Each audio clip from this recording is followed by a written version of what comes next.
Jio mart থেকে কিছু জিনিস অর্ডার করেছি।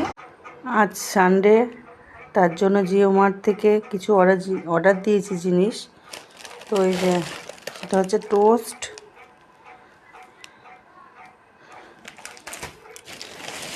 এটাও টোস্ট, দু রকম নিয়েছি টোস্ট বিস্কুট।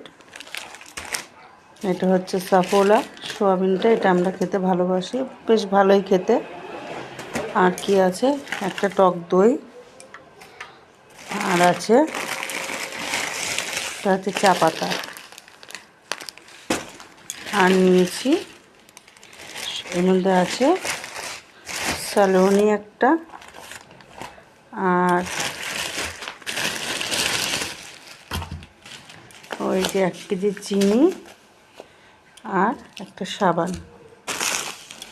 এই যে কটা জিনিস নিয়েছি আজকে।